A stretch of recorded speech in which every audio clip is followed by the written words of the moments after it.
Nous ne faisons pas de pause. Je vous propose tout de suite de passer à la table ronde, c'est-à-dire à l'échange en nos trois orateurs. Il y a déjà plusieurs questions qui nous viennent de la salle. Pendant qu'on réaménage la scène, je voudrais peut-être évoquer ces questions de l'auditoire et essayer d'y apporter une réponse.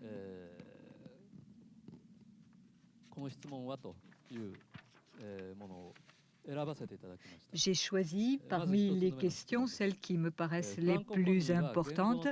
La francophonie réclame la diversité des langues, le plurilinguisme des langues, tout en voulant maintenir la suprématie du français sur les autres langues. La personne qui a posé la question a séjourné en Afrique et en fait, la connaissance du français reste encore un indice de civilisation. Plus on connaît bien le français, plus on est civilisé. Monsieur de Villepin a parlé de la francophonie dans des termes très positifs, mais est-ce qu'il n'y a pas un lien entre la francophonie et l'impérialisme linguistique ?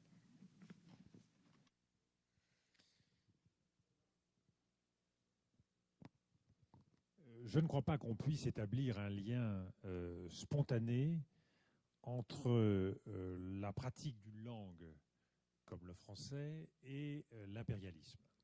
J'en prendrai un exemple très simple. La pratique du français dans les Caraïbes par certains de nos départements d'outre-mer. Un grand poète comme Aimé Césaire, qui s'est battu politiquement pour faire valoir ses droits humains en inventant le concept de négritude, n'a jamais imaginé écrire dans une autre langue que le français. Il aurait pu écrire en créole, comme d'ailleurs un autre grand poète, issu, lui, des Antilles britanniques, Derek Walcott, n'a jamais imaginé écrire dans une autre langue que l'anglais. C'est dire que la référence à une langue n'est pas le symbole d'une domination politique ou impériale.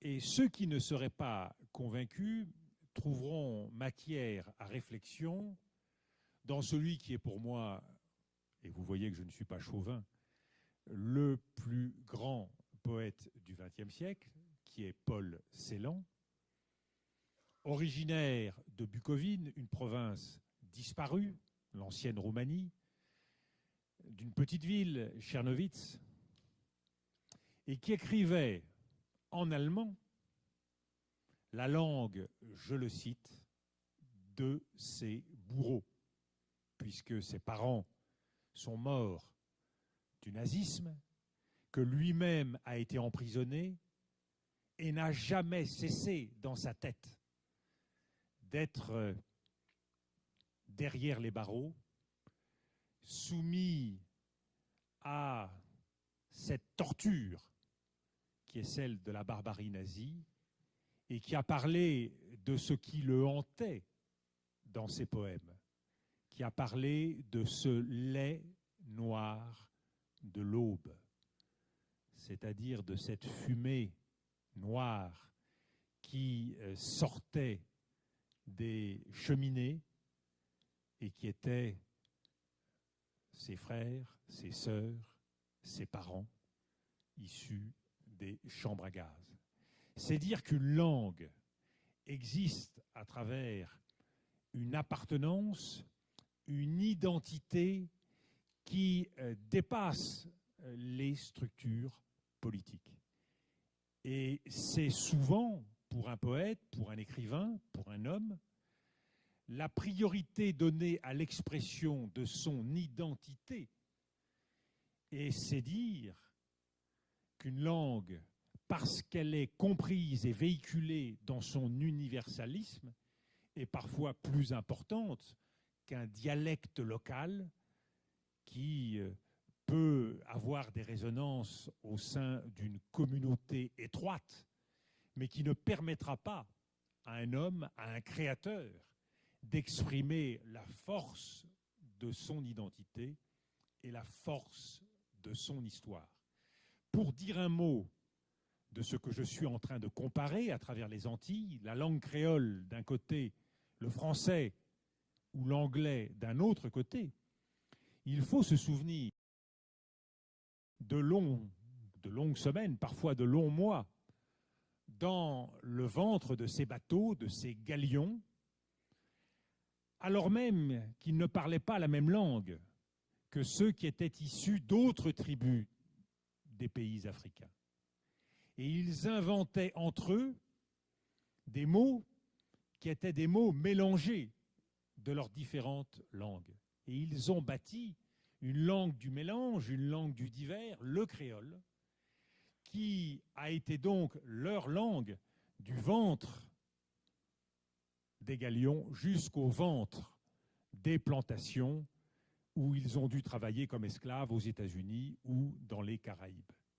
Mais pour accéder à l'histoire profonde de leur culture et de leur philosophie, ils s'appuient sur des langues plus anciennes encore, l'anglais, le français, pour faire vivre des émotions qui sont bien au-delà de la mémoire d'un homme, mais qui s'inscrit dans le lignage, dans la mémoire immémoriale de l'humanité.